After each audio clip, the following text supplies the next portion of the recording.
அனைத்திந்திய அண்ணா திராவிட முன்னேற்றக் கழகத்தில் உள்ள ஒட்டுமொத்த தொண்டர்களும் கடும் கோபத்திலும் அதிருப்தியிலும் இருக்கிறார்கள்.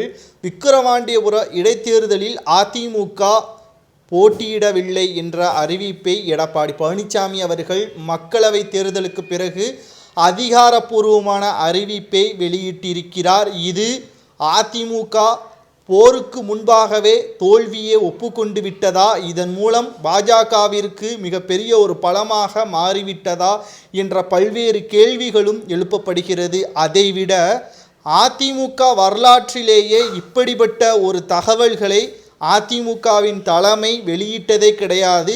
தேர்தல் என்றால் முதல் வேட்பாளரை அறிவிக்கக்கூடிய அதிமுக இந்த முறை போட்டியிடுவதில்லை என்ற தகவல்களை கூறியிருக்கிறது என்றால் அதற்கு என்ன காரணம்? அதிமுகவின் நிலைமை இவ்வளவு மோசமாக மாறிவிட்டதா? மிகப்பெரிய ஒரு சர்ச்சையாக பேசப்படக்கூடிய நிகழ்வாகத்தான் பார்க்க முடிகிறது.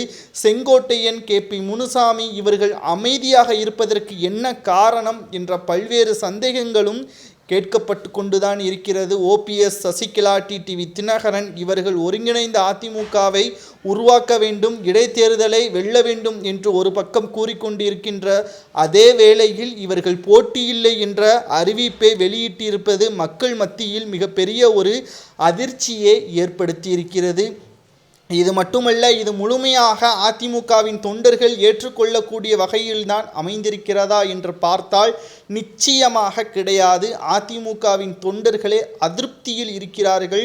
ஒட்டுமொத்த அதிமுகவின் தொண்டர்கள் மட்டும் இதில் கோபப்படவில்லை. தமிழக மக்களே ஆச்சரியப்படும் அளவிற்குத்தான் எடப்பாடி பழனிசாமியின் செயல்பாடுகள் இருக்கிறது. ஒன்றே நாம் புரிந்து கொள்ள வேண்டும். 2011ஆம் ஆண்டு முதல் 2021ஆம் ஆண்டு வரை அதிமுக தொடர்ச்சியான வெற்றி. புரட்சித் தலைவி ஜெயலலிதா அவர்கள் இறந்ததற்கு பிறகு அதிமுகவின் நிலைமை தலைகீழாகவே மாறிவிட்டது என்பதில் எந்த ஒரு மாற்று கருத்தும் கிடையாது. இதற்கு எடப்பாடி பழனிசாமி தலைமை ஏற்றதுதான் காரணமா என்று பார்த்தால் போட்டி, பொறாமை, பதவி வெறி இதை அனைத்தும் தலைமையின் மீது ஆசைப்படக்கூடிய நிர்வாகிகள், தலைமையின் மீது ஆசைப்படக்கூடிய முக்கியமான பொறுப்பில் இருக்கக்கூடியவர்கள் செய்த தவறின் காரணமாகத்தான் தொடர்ச்சியாக 10 தோல்வி ஏற்பட்டிருப்பதாக அரசியல் வட்டாரத்தில் பேசப்படுகின்றனர்.